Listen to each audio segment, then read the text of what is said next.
We all set? Whenever you're ready. Everybody good? We didn't even ask you, we have that.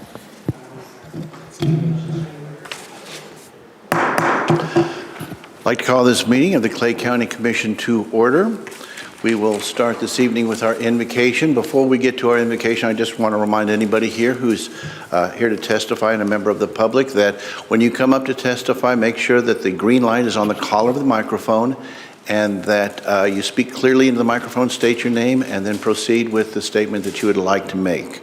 With that said, would you please start to give us our invocation?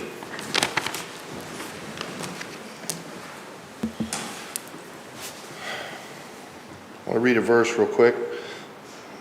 This is Zechariah chapter 7.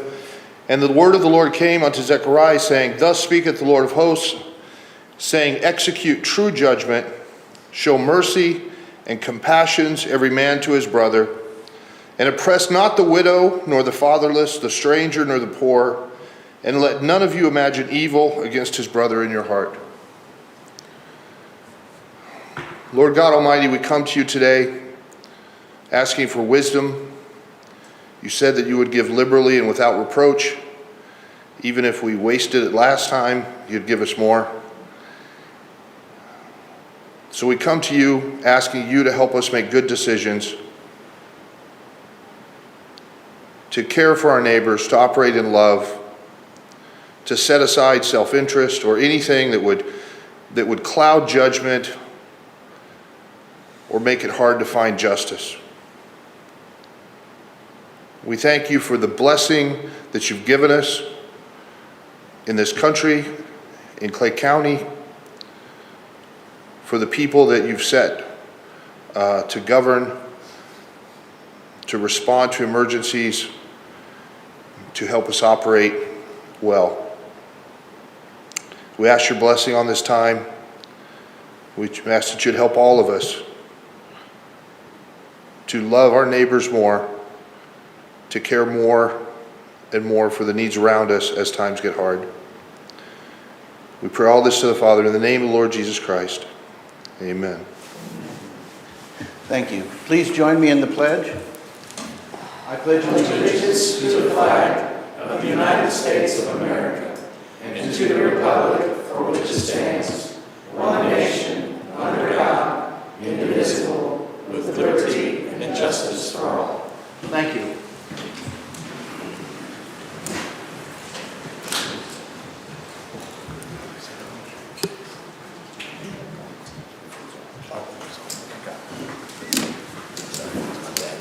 Oh, sorry. Okay. That brings us to the roll call. Commissioner Nolte? Here. Commissioner Withington? Here. Commissioner Lawson? Here. Commissioner Wagner? Here. Commissioner Johnson? Here. Commissioner Thompson? Here. Commissioner Carpenter? Here.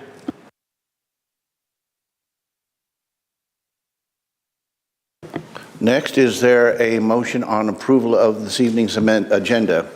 Commissioner Carpenter? Okay, I'm sorry. It's not Commissioner Carpenter, that things haven't been moved around, but Commissioner Johnson. Thank you. Yes, move to approve the agenda as written, with the exception of 2024-52, which I believe has been resolved. Motion has been made for the approval of this evening's agenda with the exception of item 2024-52, which has been resolved. Is there any question or comment from any commissioners? Seeing none, Commissioner Johnson, you're recognized to close. I close. Please call the roll. Commissioner Johnson? Yes. Commissioner Thompson? Yes. Commissioner Carpenter? Yes. Commissioner Withington? Yes. Commissioner Lawson? Yes. Commissioner Wagner? Aye. Motion passes 6-0. Next item on our agenda are comments from the public. Are there any members of the public who would care to comment at this time on any issues? Seeing none, that brings us to our consent agenda. Administrator? The consent agenda allows the Commission to act upon items considered to be routine and approved in one motion. These may include items that have been reviewed by the Commission in a prior session. There will be no separate discussion unless a commissioner requests that an item be removed from the consent agenda and considered separately. There are 13 items on tonight's consent agenda. The first item is commission meeting minutes from January 25th. Resolution 2024-43 is approving the semi-annual payment for 2024 to Synergy Services from the Domestic Violence Fund. Resolution 2022-44 is approving invoice payments for Clay County from January 24th through February 2nd. There are 500 invoices totaling $4,703,846.84.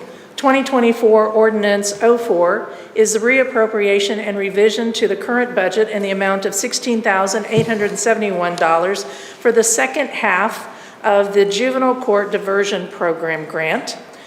2024 Ordinance 05, which is the reappropriation and revision to the current budget in the amount of $2,500 for the second half of the Abuse, Neglect, Engage Parents Program grant. 2024 Ordinance 06 is the reappropriation and revision to the current budget in the amount of $1,500 for the second half of the Mediation Services grant. 2024 Ordinance 07, the reappropriation and revision of the adopted budget in the amount of $5,000 for the second half of the Parenting Court Case Manager grant.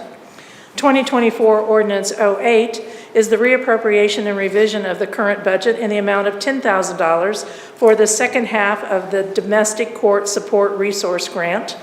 2024 Ordinance 09 is a reappropriation and revision to the current budget in the amount of $5,000 for the second half of the Supervised Visitation Program grant.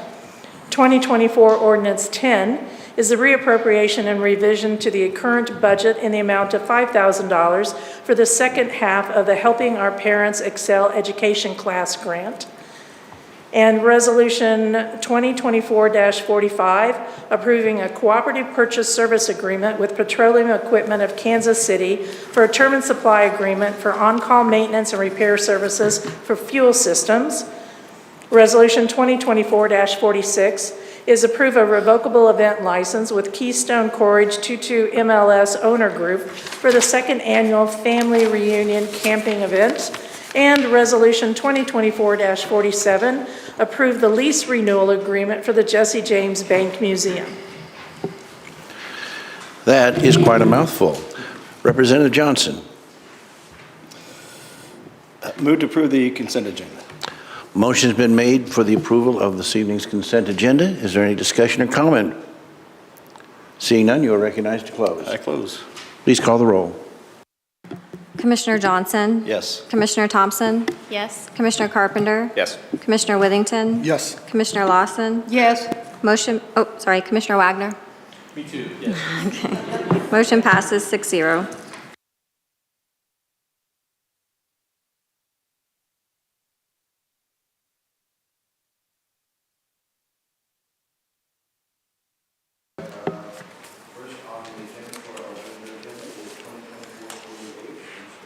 Resolution 2024-48 is approving the invoice payments for the Clay County Prosecutor's Office from January 24th to February 2nd. There's a total of 13 invoices that total $8,571.41. Discussion? Oh, I'm sorry, Commissioner Johnson. Move to approve 2024-48. Motion's been made for the approval of 2024-48. Is there any discussion? Seeing none, you're recognized to close. I close. Please call the roll. Commissioner Johnson? Yes. Commissioner Thompson? I recuse myself. Commissioner Carpenter? Yes. Commissioner Withington? Yes. Commissioner Lawson? Yes. Commissioner Wagner? Aye. Motion passes 5 in favor, 1 recusal. Next item on our regular agenda is 2024-49. Administrator? Resolution 2024-49 is the consideration of a request for waiver of fees, interest, penalties, and taxes due to the county heir. The applicant is Wall Construction, and I believe the applicant is in the audience to provide information to the commission. Please come forward, and as I stated before, press the button on the base so that the green light comes on. State your name and please proceed. Good evening. I'm Nick Wall, owner of Wall Construction Company. I feel that this is an actual error on the USPS services that we see and deal with every single day. I had no problem paying my tax amount and the full amount, but I think the penalty for something that we didn't do for $873 is a little bit steep. So I don't know what we can do to get that resolved. A little bit of help would be grateful.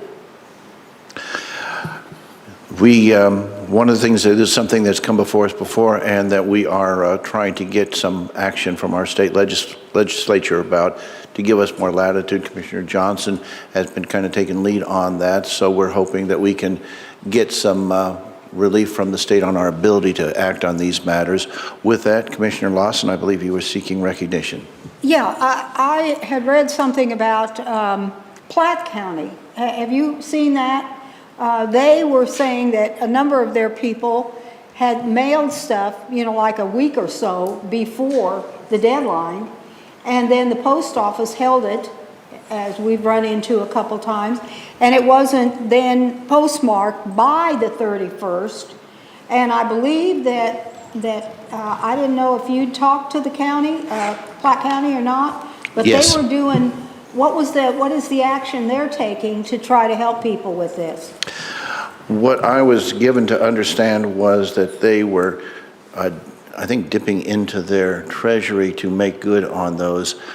There was some question about that. It was explained to me to some degree, but before I would want to go forward on that, I would definitely want to make sure that we investigated that route further and absolutely make sure that we were bringing counsel into that, because we are unfortunately in this case bumping up against state law. So they may well have run the traps on that. They're very competent people over there, but before we would do something like that, I think that we would want to have some discussion. I had the talk with him about 2 days ago. I had a conversation with a gentleman, called me, and said that he went to the Kearney post office and had deposited something in the mailbox, and like a week before the end of the year. And the next thing he knew, come January, he gets this late notice. And so he went into the post office and said, what the heck's going on? I went ahead and put this in blah, blah day. And they said, oh, we don't do that here. We send it to Kansas City, Missouri. They retain it, then they stamp it and send it out. Now, I would ask our legal advisor, what recourse do we have with this in a situation like that? Well, so obviously the statute is pretty clear that it has to be accounting error or omission. Obviously, postal errors are not contemplated by the statute. Missouri law presumes explicitly that when you put something in the post office in the stream of mail, that it is deemed, received on that day. And that from a tax standpoint, if it's not, if we don't get it, it's presumed not to have been put in the mail. But as far as the Platte County issue, I don't have any more to say on that. I'm not aware of that one. But as far as, I want you to say this on record, as far as this situation is concerned, where it was sent in plenty of time to have reached us, when exactly did you mail that? Do you remember? The check went out the morning of the 27th. The 27th? Yes, ma'am. A mistake by the post office is not contemplated as under the statute, in my interpretation, and the statute only deals with county errors or omissions, which this would not be. So no dice, in other words, right? Based on my reading of the statute. Okay. I have nothing further. I apologize. Yeah, I mean, the envelope's it's from the post office on January 2nd. Because in August, we got taken for over $1 million in fraudulent checks. So this isn't nothing new with the USPS. So. This state law, which is ridiculous as heck, has got us so our hands tied. One time, we were going to just vote, and when we first got in and we had this happen to someone, We were just going to vote to, you know, do it. And the lawyer cautioned us and said, if you do this, if you forgive this, you are breaking the law. Well, which kind of put a damper on what we were going to do. So, you know, I, for myself and for all of us, you know, we hate it like heck. I thought maybe with all of this coming to the front, that we might be able to do something legally to alleviate that. But evidently, you know, how the lawyers are. So I don't know. he speaks, you know, he speaks for us and we have to listen to him. That's what we pay him for. Okay. So, So it sounds like I just got to pay the penalty. yeah, I apologize. There's nothing we can do. Is there anywhere else I can go further up the chain? Jeff City? You know, I don't know, I mean- I don't think the post office isn't, you can't even get them to bring the mail to the right address. Correct. So how the heck do you think we're gonna, you know? I mean, the problem is if our voice isn't heard, then it's never going to be heard. I can absorb $800 very easy. Right. And I can tell you guys that with confidence. Nobody It's can. pocket change. No, it's very easy for me. Yeah. But I would yeah. rather donate that to a charity than pay a penalty for $873. I 2 years agree with ago, you. I had $400,000 worth of machinery stolen Yeah, in this county, and nobody got prosecuted. yeah. No, I don't know what to do. My hands are so damn tied. I don't know if once, say that they, down at the state, they changed this. We cannot go back retroactive, or can we? Only if the state, if that was part of the change, if the state Oh, allowed okay. that in the legislation, which I wouldn't suspect they would. Yeah. Because it would be a lot of kind of going backwards. But if the legislation, excuse me, allowed for it, we probably could. Yeah, yeah. And that, Jerry, that might be, Commissioner Nolte. Sure. That might be something that, as you talk with them on some of these other issues, if you could see if they could maybe say for the last year that it would be retroactive, and then we could make this, you know, for a lot of these people that did mail on time and didn't get it. Of course, it could be a nightmare, but it'd be worth it. You know, people are paying enough taxes as it is, so.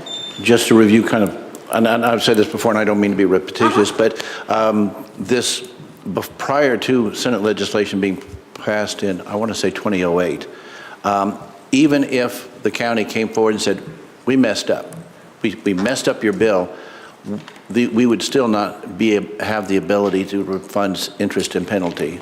Getting that done, getting the state to pass legislation that basically said if the county says, yes, we made a mistake, we would refund all that. Up till that point, that was not available to us. And in fact, the people who occupied those offices at that time were asking us at the legislature to please remedy this because, you know, they would, being honest people, they would admit that they made an error, but the state law did not allow them to then allow us, a county government, to refund those two items, interest and penalty, which was, to my point of view, pretty insane. The other thing that I would point out is it is, as Commissioner Lawson sort of alluded to, that is one of our legislative priorities that we have sent to our delegation in Jefferson City, and we need to continue pushing on that and trying to get something done to resolve that. Getting something retroactive is probably a little more, puts another level of difficulty on there. I would be happy if they just gave us more latitude, particularly in the case of a citizen who had a record of on-time payments, say 5 years. That to me would be something that would be a way to keep people who might be tempted to maybe push the envelope a little bit more. But I am digressing, and I don't want, I've got other commissioners here who want to speak. So with that, Commissioner Withington, you are recognized. So you're absolutely sure that you put this in the mailbox on the 27th? Okay, I believe you. A few weeks ago, we had another situation just like this, and we approved it. You know, so I'm going to go and make a motion that we approve 2024-49 with the box checked for approve. I know it's not a fault of the county, but you know, we approved another person with a similar situation. She put hers in the mailbox on the 26th or 27th, same day you did. and we approved her refund, so, or her penalty and interest, so I'm gonna go ahead and approve, make the motion that we approve yours too. And we gotta get other people to vote for it, but I'm gonna make the motion, so. All right, we do have other commissioners who are ready to speak. However, we now have a motion on the floor for the approval of 2024-49 with a box mark approved by Commissioner Withington. So we will continue our discussion knowing that that motion is on the floor. Commissioner Johnson, you are next. I'm sorry, hit the button Oh, no, let me, again. Thank you. there you go. So yes, correct. Last week we had the same thing. And if you can help me, Counselor, I looked up on the statutes I think it was last week when it was, and it specifically had a section in there that talked about the post office being delinquent. There's a post office not stamping it on time for whatever reason. There's a section specific, and I read it, and now I can't find it. I've been frantically looking for it. And I didn't know, I've looked in 139.031, 52.240, and 52.230. I don't see it, but I know I read it last week. And it specifically talked about that situation where, hey, it's mailed on time, but the post office didn't postmark it on time. I believe the three statutes that we reference on ours, which you referenced, 52-230, 52-240, 139-031, I don't believe any of those statutes reference the post office. Where did I read it in last week then? It was a property tax issue that we had last week, right? She went to the post office on the 27th. And she dropped it off, and I remember you had said that you saw that also in that, because you told me afterwards you saw that it said post office. Yeah, it's very specific to this exact situation. Like, hey, if the post office doesn't stamp it on time, then that's on them, and that's an excuse, basically. Yeah, and we said that they shouldn't be punished because the post office didn't do it yet. I don't know why I can't find that now. I'll tell you what, let's go ahead and, because I'll keep Commissioner looking. Johnson I'll has, keep looking. I'd like to point something out, Commissioner Johnson, that you might want to consider, and that is, however the vote goes today, that if it does not go, you could always move to reconsider at the next meeting under parliamentary law. So should this not pass because, for whatever reason, if you vote if you vote with the side that prevailed, you have the ability at the next meeting to move to reconsider. Okay. On any issue, not Yeah. just this one, of course. Actually, I have a question for you, sir. So you mailed it on you say December 27th? Yeah, all of our last checks for 2023. And what day is that of the week? Do we know? Do you know what time you mailed it? It was Wednesday. It was between probably 8 and 11, Say again? 8 a.m. and 11. Oh, so early in the morning? Yeah, we drop On a Friday? Yeah, we drop our checks early every day. I just want to double check the, 27th is a Wednesday. so that's a Wednesday, yeah, so there's, yeah. Okay, and do you have any evidence, anything that you could show that might confirm that you mailed it on the 27th? If you could roll some cameras backwards. At the post Who mailed it? We dropped it, I did. You personally Yeah, did? Was yeah. anybody with you? No. And where did you drop it? What location? We drop our mail every day off of Armour in North Kansas City. Yeah, okay. This is a very known problematic place. Oh, I know. Okay, yeah, thank you. Yes, sir. Commissioner Carpenter, I believe you're next to you, because you guys switched seats, your Yeah, no, names thank you. changed. Thank you, Commissioner. So I was going to ask the same question as Commissioner Withington, but just are you sure you mailed it? I would be interested to try to confirm whether or not it's contemplated in statute. Obviously, that would be helpful. I feel like at the minimum, what we determined, though, is that in addition to saying that the county would need to be at error, the statute also contemplates that the taxpayer is in error in order to be assessed the fine. And if we were to believe Mr. Wall that he mailed it on the 27th, which I do, we've discussed before, I've run into issues with USPS during this exact issue. And if we were to conclude that he's being truthful, then I would say he's made no error. And if he's made no error, I think that's a pretty good reason to not assess a penalty. I would distinguish this between some of the other cases that we hear sometimes in which the person essentially did make some form of an error. It was, totally accidental, or they have some story that tends to generate sympathy around that error, but they still did something wrong, technically, sometimes. In this case, if Mr. Wall put it in the mail on the 27th, then he did nothing wrong. That's the only reason I'm here. And so in my view, if we conclude that that's what happened, and state statute says we should assess the penalties and interest when the taxpayer has done something wrong, and he hasn't done anything wrong, then in my view, I think we're justified in waiving the penalty and interest in this case. Like I said, it would be helpful if state statute specifically contemplates the post office situation. But to me, I guess I'm not sure that it's necessary. And so I'll support Commissioner Withington's motion. Thank you. Commissioner Wagner. Thank you, and apologize for the issues you're having to go with to be here this evening, but appreciate you being here.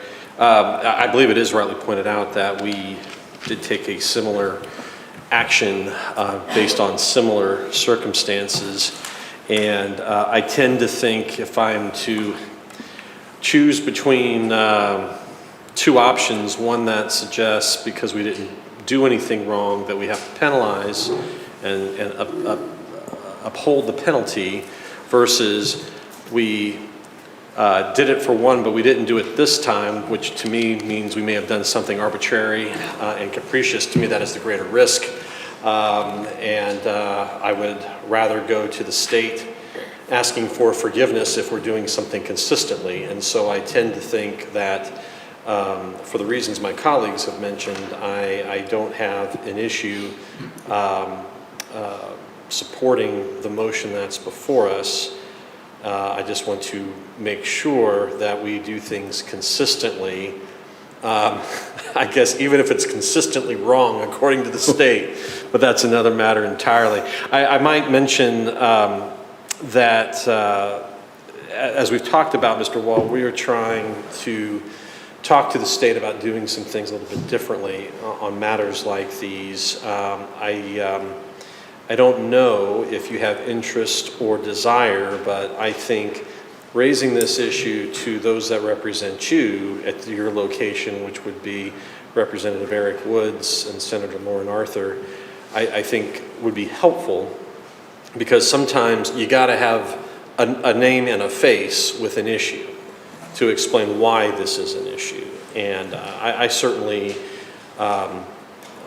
because I love telling legislators what they should be doing, I'm happy to reach out to them to suggest that they speak with you, but I would also invite you to reach out to them, because I think, until people understand how this affects people, sometimes it's easy to just kind of let it go. Now, some may argue, based on what's going on in the Missouri Senate, maybe nothing gets passed on anything this year, but I will leave that for others. But I think if you would communicate with them, that helps us advocate for changes in the future. So I'll just make that request of you. And I think that's good for me. Thank you again for being here this evening. Thank you. Commissioner Wagner is exactly right. There's a level of attention that other elected officials, reps and senators will pay to a citizen, perhaps even more than ourselves. So yes, I would, in any case, this one in particular, certainly urge you to reach out to those elected officials and make your views known. Commissioner Withington, I'll go to you, and then I see we have someone else queued up. So if you would like to go ahead and take the floor. Yeah, 136.357. Postal error cause for late return, no penalty assessed. For purposes of the timely payment of any tax imposed under the provision of law and the collection by the Director of Revenue, no additional tax or penalty shall be imposed on any taxpayer or any person or entity lawfully required to make payment of such tax to the director if the payment, it just keeps going on and on, but. I think that's reference to the state. What was this? What's the statute? 136.357. 357. I think it's reference to the state. So state taxes, there, no postal error, but county, it doesn't apply? it says collected by the Director of Revenue. That would mean the Missouri Director of Revenue. We don't have a Director of Revenue. Could you speak just a little bit more directly into your mic, please? Sorry. Yeah, so the statute contemplates the State Director of Revenue, which is a different office in Jeff City, and those, I think those are for state taxes, probably income taxes. Thank you. I still gotta keep my motion of approving this. Oh, your motion will stay unless it's either voted on or you withdraw it. One of those two events is the only way that comes off the Okay, floor. all right. And I know Tracy wants to talk. Commissioner Lawson, you are seeking recognition. Do you want to hold that for a moment while we have the next person? Please, so that we have someone else wanting to speak, and we'll come back. We will make sure that you have the last word as far as witnesses go. Thank you. So please don't go anywhere.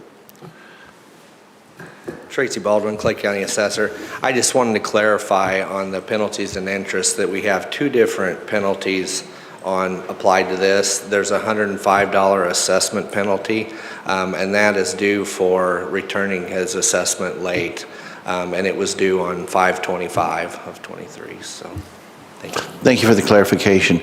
Commissioner Lawson, you are recognized. No, I was just going to say, it seems unbelievably strange to me that they can make this concession for state taxes, but they're going to impose, held our hands on being able to make the same, say it's okay, you didn't mail it on time. Why couldn't we, if they can do that? I think that'd be a great reference when you talk to them to say, hey, if you read this for the state taxes, then why can't we make the same thing applicable to our county taxes? And it also makes me amazed that that should be a county decision when something like this, We should be able to legislate our own laws like this, not have to, go with them for what they think is right. Mr. Counselor, did you want to add something to that? Just again, looking at that statute that was just referenced, one additional caveat on that statute is the statute requires that the postmaster of the jurisdiction verify in writing that the post office made a mistake and didn't get it on file.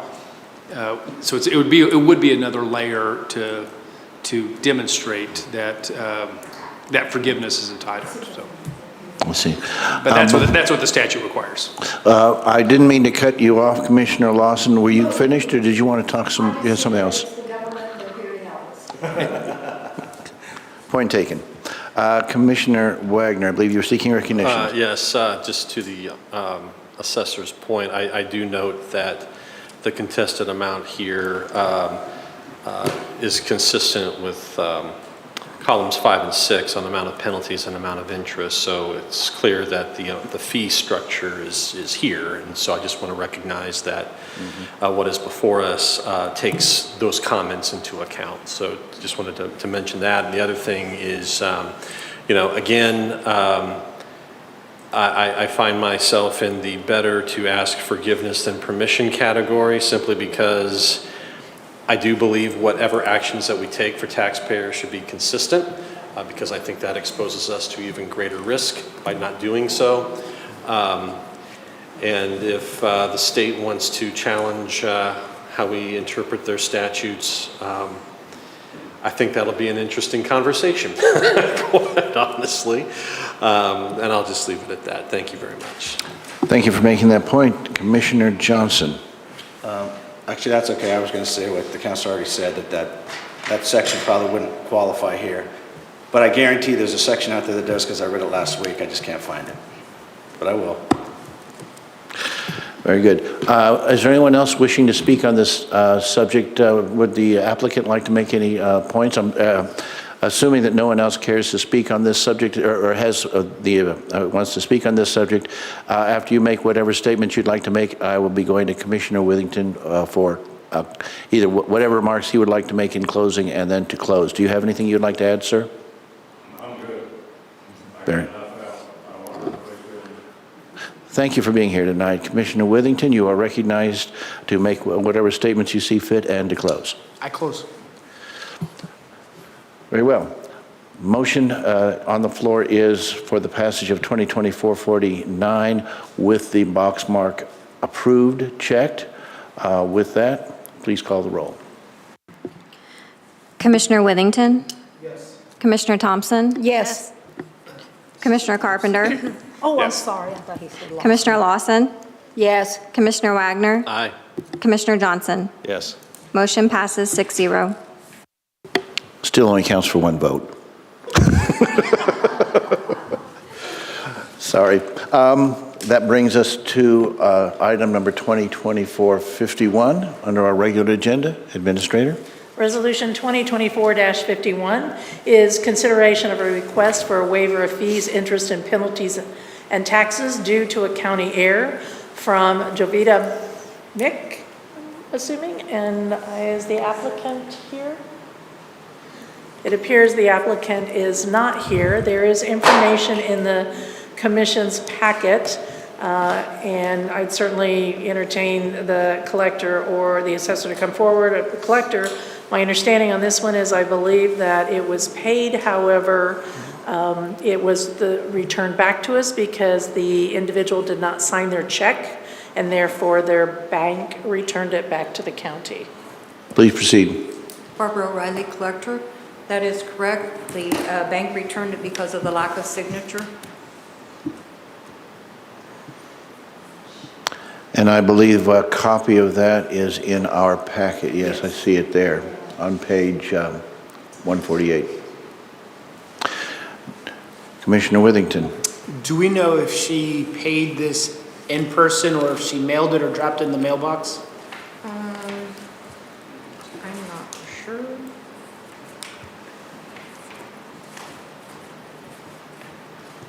I think it went to the lockbox. That's where I think probably through the mail.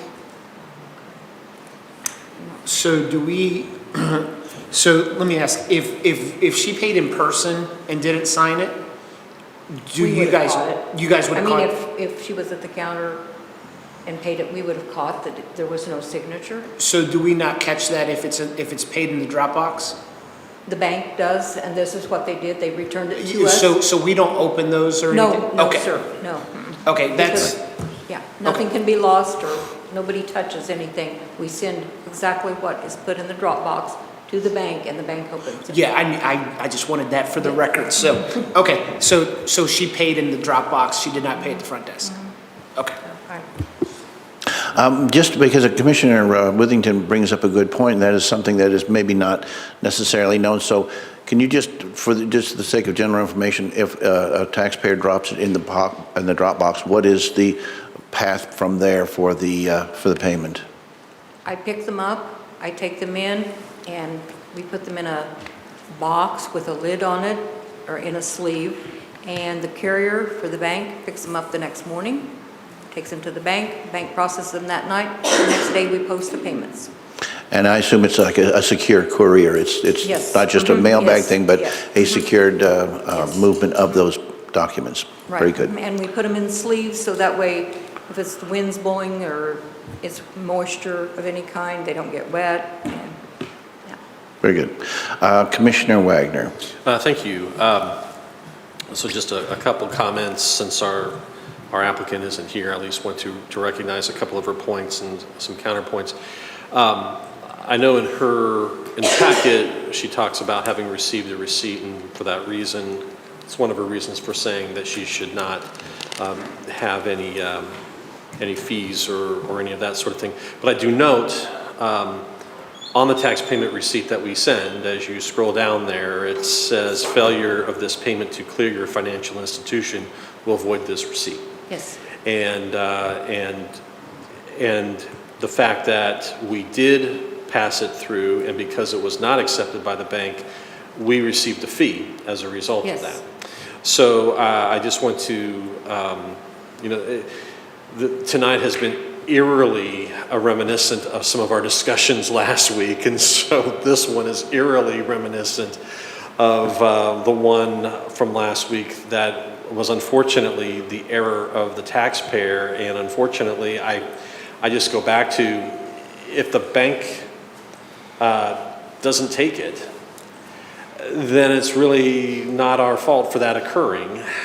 And I tend to lean on the side of saying, unfortunately, we can't make up for those particular issues. So just wanted to point out those comments because those were part of the justification given to us, and I appreciate your work. Thank you very much. Thank you. Further comments or questions? Seeing none, is there anyone else wishing to speak on this issue? Commissioner Withington. I was just going to make the motion that we approve 2024-51 with the box mark deny. Very good. Motion is on the floor that make sure I got the number correct, 2024-51, that it be approved with the box mark denied, which of course means the request is denied. Further discussion? Seeing none, you are recognized to close. Please call the roll. Commissioner Withington? Yes. Commissioner Thompson? Yes. Commissioner Carpenter? Yes. Commissioner Lawson? Yes. Commissioner Wagner? Aye. Commissioner Johnson? Yes. Motion passes 6-0. With the removal of 2024-52, that brings us to the end of our regular agenda. With that, we will now move to discussion items. There is one item for discussion, the ARPA project update report from the administrator. Please proceed. Commissioner, with your indulgence, I believe the I'm sorry. counselor If has I a may, comment. I think I may have found the statute that Commissioner Johnson is referencing. And just while we're on the topic, I wanted to while everybody's fresh in their mind, 139-100, subsection 4, says three main things, just for everyone, since we're talking about these issues. One is that taxes are presumed to be paid, have been paid on the date of the postmark, when there's a postmark. That's number one. Number two, there's a provision in this statute that says if the postmaster verifies in writing that there is a postal mistake, then that can be a reason for a waiver of the penalties and interest. So mirroring that state statute. So that's helpful. And then the last one, which is interesting, is that the collector, in the collector's judgment, if there's an absence of a postmark, it's illegible, or it's inconclusive, which is an interesting term. In those three categories, the collector, using the collector's judgment regarding timeliness, may make such a decision and then document it. So those are, again, since we're talking about that topic, I just want to give you those additional thoughts. Something that I'd like to get clarifying on that, and I think I understand, but it doesn't hurt to nail this thing down as long as we're having this sidebar.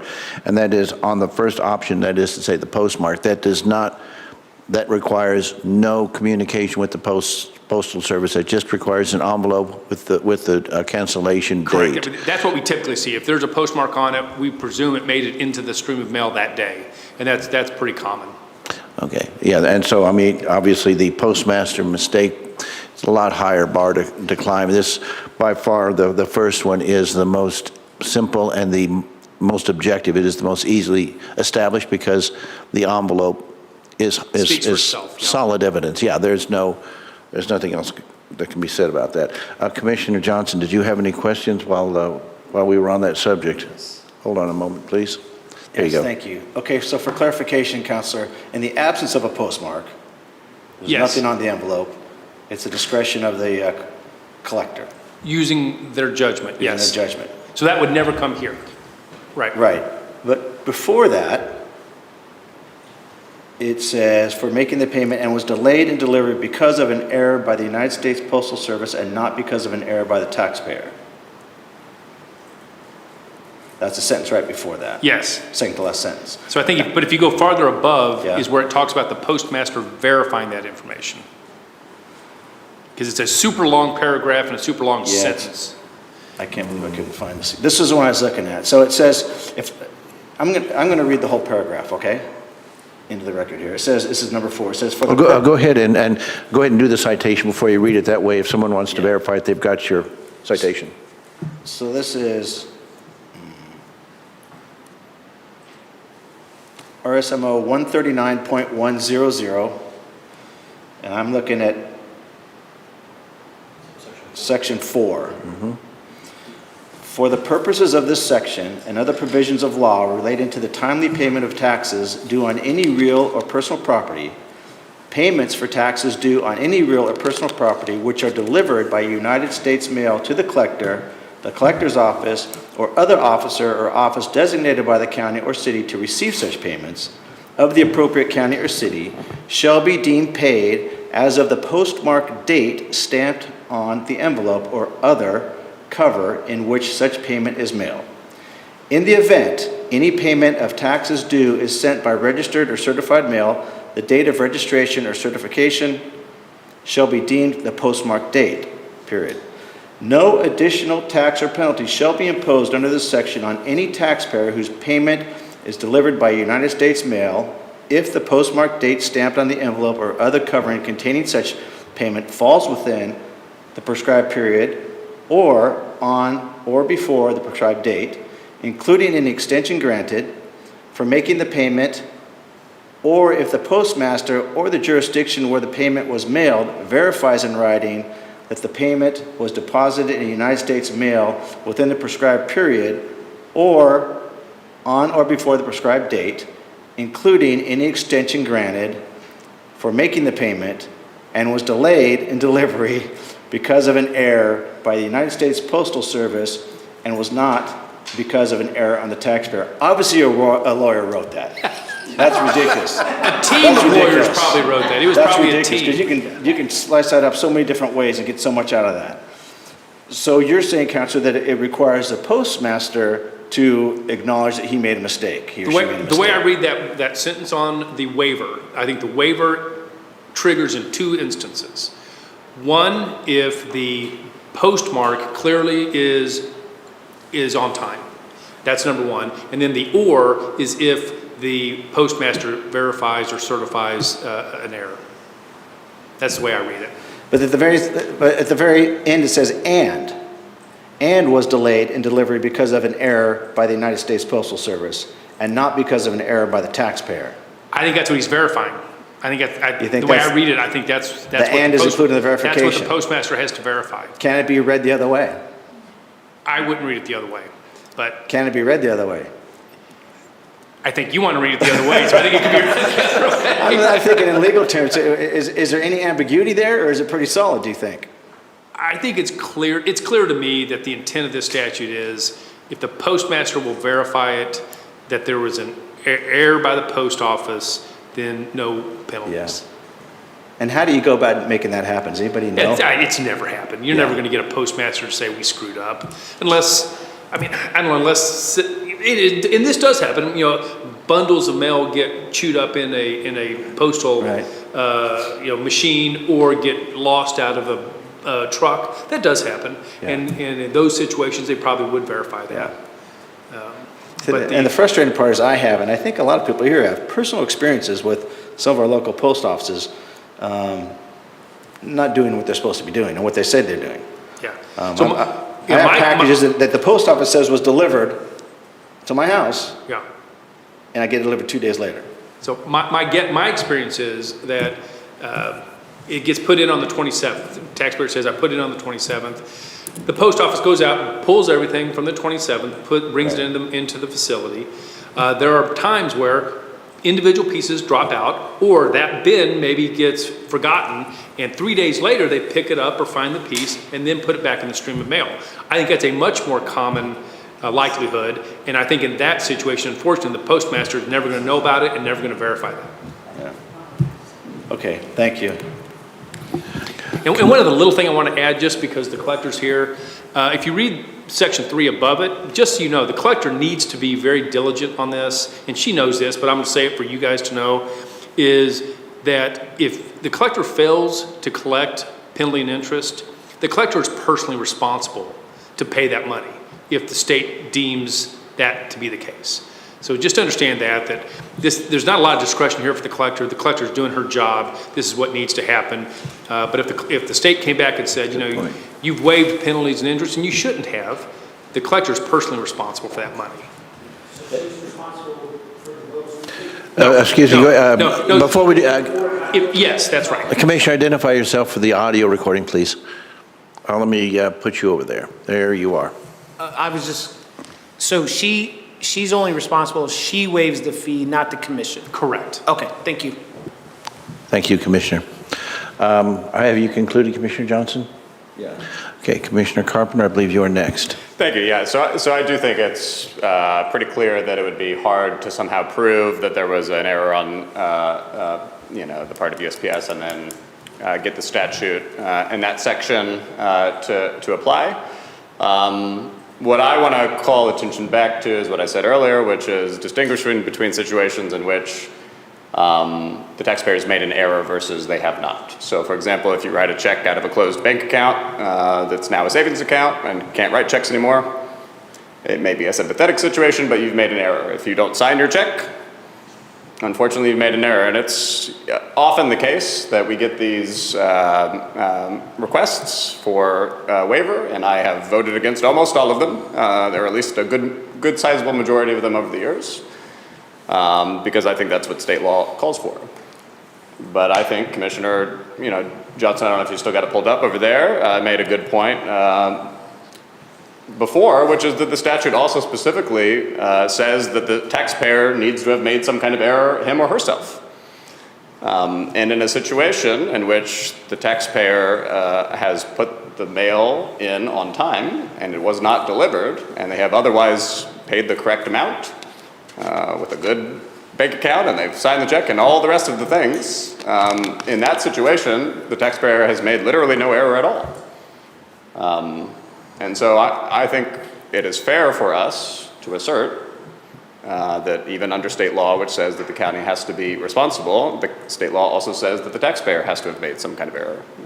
And if we conclude that the taxpayer has not made an error, I would say that we're on safe ground agreeing to the waiver. I'm not sure there's any perfect way of, assessing whether the taxpayer is being truthful or not. So there is obviously some amount of discretion there. But I feel confident in the taxpayers that have come before us with the waiver requests that they've made, and using our combined wisdom and personal experience and common sense, I think it's safe to conclude that happens sometimes. And if they've made no error at all, I'm perfectly comfortable in those situations waiving the interest and penalties. Thank you, Commissioner. Commissioner Wagner. Thank you. And I appreciate this discussion. It's in the nitty-gritty of state law, and who doesn't love that? So, okay, there's always one. So I do agree as far as the chapter in subsection 3 provides the obligation of the collector to collect, and does not allow the collector to just willy-nilly decide not to do something. That is what they are required to do. But it does seem to me that subsection 4 provides at least a little bit of an out, as it is very specific as to what it deals with, and that is postmarks and mailing. And it also strikes me as I read it and reread it that there's really two ways of availing a taxpayer's opportunity to not have to pay those taxes and penalties. And one is if by some miracle you have a postmaster who's going to say, oh yeah, our bad, sorry, here's your letter, which I agree is not, well, if someone can find that person in the state of Missouri who was successful in that, I will also have them go to the lottery for me so that I never have to do anything again for the rest of my life, and neither will they. But that last sentence basically, in my view, provides the collector an opportunity to make the decision themselves. And it's, the reality is, from a practical purpose, none of that rest of that paragraph will ever happen. It is the last sentence that has some possibility of occurring. But it also strikes me, if we as a body would like to entertain that opportunity for the collector to make those sorts of judgments, I would think there has to be some sort of direction provided, whether that's through the administrator or through this body to the administrator, because I do want to be very careful that we don't seem too arbitrary in our approach to these things. There has to be some level of guidance, so that if one wanted to challenge an action that we were to take going down this line, we at least have some structure in which to show. So we don't provide an opportunity to give a lot of good news in these sorts of instances, and there at least seems to be a foot in the door when it comes to this, and I think what I've heard from my colleagues, and I think what has transpired over this week and last, would seem to suggest that if we can kick that door open a little bit more, providing a little structure, that may make a little sense. The last thing I'll just note is, and someone can correct me if I'm wrong, this passed in 2017. That was when we still had an elected collector, or no? Correct. Yes. So I can also understand so we're a little bit of a different structure now, and because of that, it would seem to me that, and there may be those who will argue it, and that's fine, but it does seem to me then, because that is no longer an elected position, and it's staff-based, that the only, I guess the way I would suggest to provide some clarity and some structure is that this body provide it, whenever. But it just, that's how I interpret this, right, wrong, or otherwise. But that dogged detective over there found that and got him to find it. And boy, this has been a fun conversation. So thank you very much. Commissioner Lawson. Yeah, first of all, I want to thank Jay very much for being so diligent in finding that, because that's made all the difference in the world. We could get a second opinion, on that, legal opinion, and see the two agree. The only thing I want to say is, you talked about there not being a postmaster who would step up to the plate, but the guy in Kearney did. He wrote a letter and he stepped up and said, we're sending all this mail down to Kansas City. And that caused that gentleman to have the problem he had. So I think that we don't want to just throw that out the door. If it comes to a point where we need to have that done, then I think that in advance when we get that, it might be wise to call the taxpayer and see if you can get a letter from the, Sure. So anyway, but Jay, thanks very much. That was a great catch. Okay, so we do need to get back on our agenda. Before we do that, I do want to point out one last thing on this issue, and that is, thank you for the for council pointing out 139.100 sub 3, which outlines the some of the parameters in which the collector has to work. I would just point out that it's good for us to appreciate what other people have to do in their jobs and the responsibilities that they have. And I would further point out that because we did not hear 2024-52 because there was in fact a resolution, I think that speaks to the point that the assessor and collector are in fact working in good faith with our taxpayers and trying to make sure that they are dealt with in an honorable and fair way. With that, and thank you for putting up with our, thank you for being patient with us, Administrator. If you would like to proceed, we will go forth with the discussion. Well, and I'd just like to add one comment on that discussion before we go further. And so looking at that at the discretion of the collector, depending upon waiving it with regard to a mailing issue. And we certainly want to reiterate that should that not occur and the collector doesn't, agree with it, the taxpayer always has the option to come before the commission. So that is always an option that's available. And with that, we'll continue with the agenda and under reports or presentations to talk about the American Rescue Plan Act, the ARPA funds. And so as the commission is aware, there is a time allotment on the allocation of our ARPA funds, and they have to be obligated by the end of December of this year. So our goal this year is you will see this presentation a little bit more frequently because we want to keep you in the loop on where we are with the projects and the funding and the status report. So with that, I'll just do a very brief high level and kind of give you a summary, and then certainly stand for any questions. So just as a reminder, that the county received $48.5 million allocated from the state and local recovery funds as part of the American Rescue Plan Act.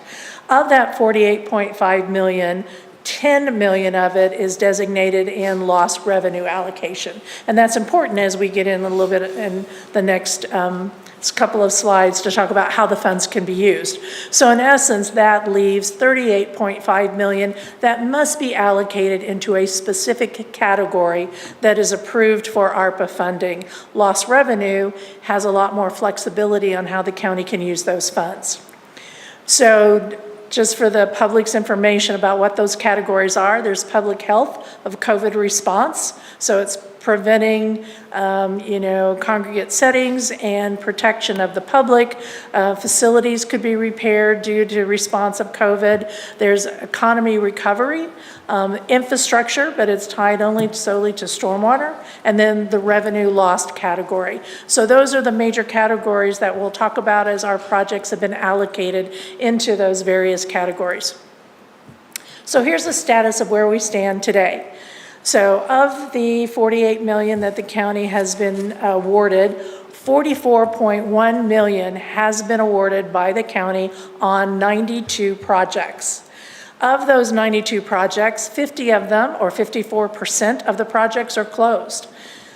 36 projects, or 39% of the projects, are ongoing. And when we talk about ongoing, basically we're talking about we have actually started expensing money and paying towards those projects. And then we have 6 projects that are pending. And that means they're in some stage, but at this point in time, we have not allocated any funds and paid any bills on those particular projects. So that's 7% of them. The chart there in the lower left, again, gives you information by category. So 40 projects out of 92 have been for COVID response. That's about $17.1 million, or 39% of the dollars awarded have gone for COVID response. 29 projects in infrastructure, which 29% of the awarded amount is in that category. Economy recovery is 16 projects, $4.5 million, or 10% of the funds that have been allocated. And then in revenue loss, there are 11 projects that have been awarded, $9.7 million, and that's 22% of the funds. Now, the chart on the right shares with you and the public what agencies have received those funds. And so I think it's important to share that almost 38% of the funding that the county has received and allocated has gone to outside agencies in our community. 28% of it has gone to the sheriff. Parks and Highway have received about approximately 12%, and then you see some of the other categories have been, facilities is almost 4%, general ops are 2%, and then we're down to 1%, and very small amount going to those particular departments. So when I talk about the pending projects, and these are projects that have been awarded, but we to date have not really expensed any funds on. So 2 of those are with outside agencies, the City of Liberty and the City of North Kansas City. So we've touched base with on all our projects, and so with the City of Liberty, they have 2 projects. One of the projects, they are purchasing the materials for that project this month, and will be submitting for reimbursement. And they are awarding the contract on their second project is expected to occur in March. And once that contract is awarded, then those funds are obligated, and we feel a little bit more comfortable that project is moving forward. North Kansas City is also receiving funding. Their project is tied up on with regard to on Burlington. So MoDOT is involved. It is a water line project. They are currently finishing their acquisition of land. And under a MoDOT project, you have to have all your acquisitions in place before you can go forward and award a contract. So in talking to North Kansas City, they feel very confident that they will have their right-of-way acquired and be ready to move on their contract for construction by June, which is kind of the deadline we have given our outside agencies and our own departments to have these things under contract and have them moving. The Law Enforcement Resource Center is a lost revenue category for the county. There's $5.9 million there, so it's been awarded. And we've, in conversations with the sheriff, he is working on a project and updating it. He's doing his due diligence. We expect to schedule the sheriff to come before the commission, if not this month, the 1st of March, to give the commission an update on status on that particular project. On our fee boost, that is COVID response, $180,000. You've authorized that. We have those ordered and they're coming in. We just haven't paid anything on that contract. Also with the Carroll Creek at Endicott Road, which is an infrastructure project for the county. Again, it's under contract. We just haven't had any disbursements on that. And the KCTA cleanup, as the commission is aware, that just was recently approved by the commission. Our staff is currently out to bid for the transportation costs. And so once that is in place, then we'll start moving on that project and costs will be incurred. So again, kind of looking at a totality, $48.5 million of ARPA. As I said, $44.1 million has been awarded. And so basically that's like 91% has been awarded. And then we have encumbered projects. So $3.9 million, the funds have been encumbered. They've not been awarded at this point in time. So that's our total of $48,074,000. So we have a little bit of contingency in case we have any project overruns at this point in time of about $474,000. Also important to note that of that contingency fund, less than 50% of it is lost revenue, which again, a lot more flexibility than the other remaining contingency fund that must be spent in one of the categories. So we talk about the encumbered projects that are in the works and are ready to be coming forward to the commission to be awarded. One of them is a licensing software. That's with the city clerk's office. That's $15,000. We have $467,000 for culvert repairs. Highway Department is working on those. In fact, 2 meetings ago, we brought 2 culvert projects forward. So you're going to continue to see more of those to utilize those funds. Commission is aware of the court transition facility that we're currently in the process of resolving that issue. We have 2 low water crossing, 137th and 136. Those are under design with an engineer, and so once the engineering has taken place, we will then come forward with a construction contract that will take up those funds. And then the largest one is, of course, Nation Road, the Stream Bank project. About $1.9 million has been encumbered for that project. Again, design is being finalized, and once that is done, then we'll come forward with a construction contract to begin that project. And then the last project that we have encumbered funds for is $60,000 for a stream bank stabilization out at the airport. That's currently underway in discussions with our engineer out there, and then also we are matching those funds with state funds at the airport. And so again, a lot of moving parts on that particular project, but we have every indication that that will be resolved and moving forward before the June deadline. So that just gives you an update of where we are with the ARPA projects. We will continue to come back probably once a quarter as we get closer to the end of the year to continue to give the commission an update and status on those projects. We hope the projects all come in on budget or under budget, because then that means we'll have some other money to add to the contingency. We may have some projects that go over and we'll be back to the commission because we'll be using those contingency funds. But our goal is to be very diligent and to utilize the ARPA funds as designated and approved by the commission. And with that, I'd be happy to answer any questions. Thank you very much for your presentation. It was very clear and it was concise. I think one of the great things about this presentation is our citizens can look at this and have a very solid general understanding, and of course are available to dig deeper. But I think this is This is very transparent, very easy to understand, very accessible. We certainly appreciate that, and we look forward to further reports. With that, Commissioner Wagner. Thank you, and thank you for that presentation. Just so I have it clear in my head, because all the dates around ARPA funds and when you can use them and such, they're all over the place.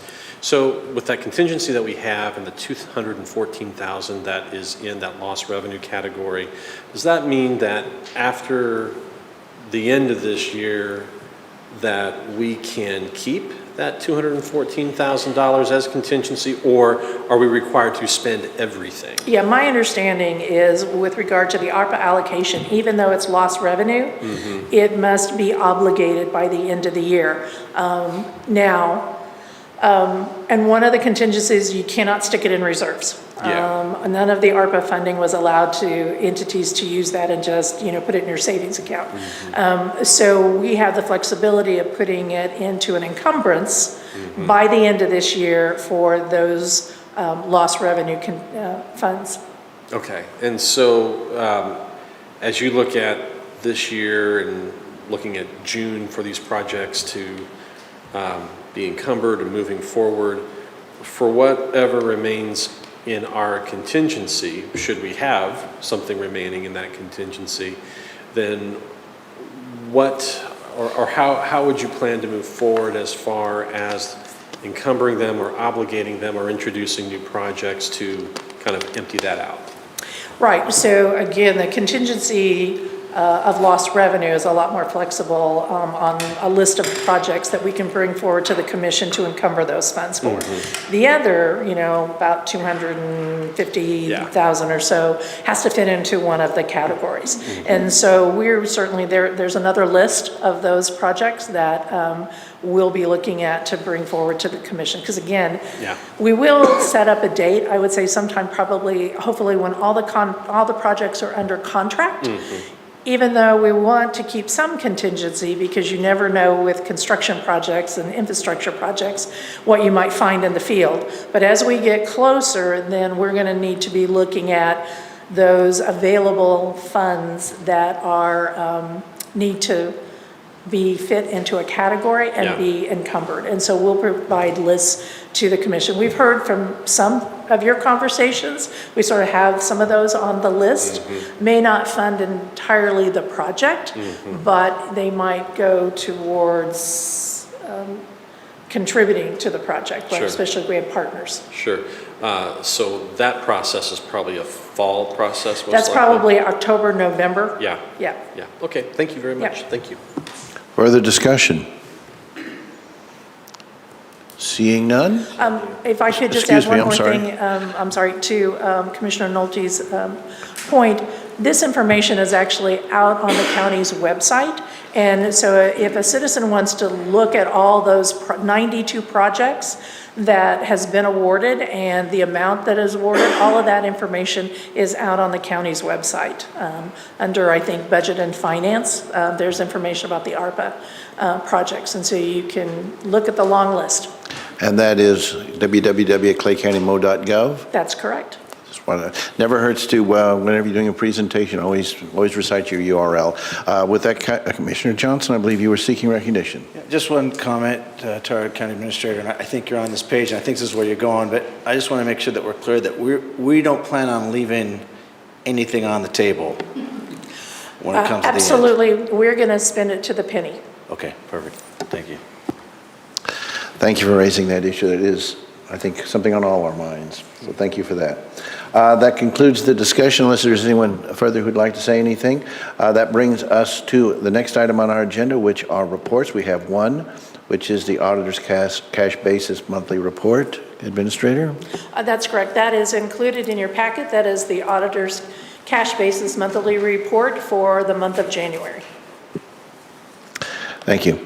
The next item are County Administrator comments. I hope we're not taxing your voice too much, but please proceed with what you have. Just a couple of announcements. The first is that county administrative offices will be closed on Monday, the 12th of February, this coming Monday, in observance of Lincoln's birthday. Also, the commission's next meeting is next Thursday, February the 15th, 6 o'clock here in the hearing room. And last but not least, we wish the chiefs all the best.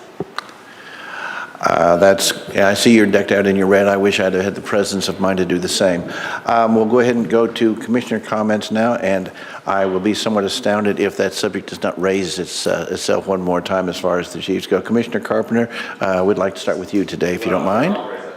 There you go. Thank you, Commissioner. I just want to say, certainly, go Chiefs. And also just sort of remind everybody to,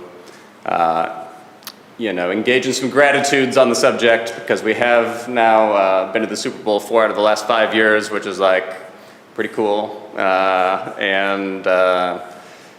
If it wasn't for a couple of overtime losses in the AFC Championship in 2019 and in 2022, we'd be 6 straight Super Bowls in a row. So pretty good run, and I know that I'm very grateful for it. It's a lot of fun, good for the community, and good for Kansas City, and go Chiefs. Very good. Commissioner Thompson. Commissioner Johnson. Yes, sir, thanks. Were you going to talk about our meeting today? Just real briefly, we meaning Commissioner Withington and Lawson and I met with our, I don't know what we call it, our little highway workshop, working group, whatever, I don't know. We met with the highway leadership and just talked about some direction with the highway department and how we as a commission can help the highway department and ultimately help the citizens. We talked about how one of the number one things that we all hear from the community is our roadways and potholes and fixing roads and bridges, that kind of stuff. So certainly that's a priority for us, that's a priority for them, and we just had some good discussions about that and how we can get things moving, keep things moving in the right direction, and even highlight some of the things that we do and have been done that they do and have done, and maybe that we need to communicate more with our citizenship about the good things that are going on there, and then the 5-year plan and those kinds of things, and also looking at funding sources. And with that in mind, I would like everybody to get the word out that the county's hiring. The county's hiring a lot of different positions, but particularly highway is one of the things that we talked about today. And I think the sheriff's department's hiring. I think a lot of people are hiring in the county, in our organization. So please get the word out. I know some things come out on social media. If you can repost those or share those, or family and friends, you never know who's looking for a job. And we need people to apply. We've just got some good raises, some cost of living adjustments, and I think we're in the right direction. So it's a great place to work. So I encourage everybody to look up if you're looking for a job. Commissioner Wagner. Thank you. I decided to wear my red today, so go Chiefs. I will remind everyone that it's like a home game. We're at Arrowhead West, as I understand it. But whether the Chiefs win or lose, as you watch and go to your Super Bowl parties, please be careful. And should we win, then next Wednesday, be careful again. But it is a great time in our community, and so let's all be safe as we celebrate. Thank you. Commissioner Lawson. I just want to say that I was really grateful to have that meeting today. I felt like it opened a dialogue with our highway department. It's bad when you get the calls from the people and then you address them here in the courtroom, but being able to sit down with our staff and say, here's the things that are important. In fact, we were able to get a problem corrected at Nation Road in 162nd. And by working together and putting in a plan, it's not done, but at least we've got a plan to address a dangerous situation. That might have not happened as quickly as it did had we not had the meeting. So I was extremely gratified that that was cared for, and very happy with the meeting, and I look forward to a lot more of them. So thank you very much, and go Chiefs, and there is no losing. Joe Beaver, who's a big-time cowboy, most of you guys wouldn't know who he is, but fantastic rodeo guy. He said, if you show me a good loser, I'll show you a loser. So, no losers. Go Chiefs. Does that conclude your remarks? Yes, I'm done. Okay. Commissioner Withington. Jay and Joanne pretty much said it all. We had a really good meeting today with the highway department, and it was pretty quick fix for Nations Road and 162nd Street. So I'm glad we're able to get that fixed. I'm wearing blue. It's 49 days till opening day, so I'm counting down to that. But go Chiefs, and as Bob Costas recently said, the Chiefs are now America's team, so forget those Cowboys. Commissioner Johnson, I think you had something else you wanted to add? Yeah, thank you. I forgot to mention this, and I don't want to put a downer on the Super Bowl Sunday, and go Chiefs. I'm a Chiefs fan too, even though I'm from California. I'd never vote for 49ers, but nonetheless, I don't know what the crime stats are like, specifically here in Clay County for Super Bowl Sunday, but I'll tell you, in Southern California, believe it or not, Super Bowl Sunday was the #1 domestic violence day. More domestic violence occurred on Super Bowl Sunday than any other day of the year, consistently. Don't know why that is. Obviously, probably a lot of alcohol involved. But I throw that out there because it's serious. It's serious. And just know that that's a big deal, Super Bowl Sunday, for some reason. So just be careful. Be careful and watch how much you drink, and make sure you are nice to your spouse. Thank you, Commissioner. I would just like to point out that Commissioner Wagner seems to be the only one wearing red up here, and I just want to point out that he's such a show-off. That'll represent. I bet you even know what day of the week it is. My God, you're on top of it. Anyway, I do want to also say that, we're all Chiefs fans at this point, and we're all very enthused about that. But a couple of things that I want to point out, and that is that while we have sometimes we're at loggerheads with some of our friends to the south, at this moment, as we look forward to the Super Bowl, we all feel as though we come together in a united way with the rest of our metropolitan area. So this is one of those moments that brings us together in spite of some of the differences that we may have with some of our friends in other parts of town. I would also like to echo a point that was made, and that is, as we celebrate this and as we enjoy this game, please make sure that these celebrations are done responsibly. Please make sure that you are safe and that you are cognizant of the safety of those around you.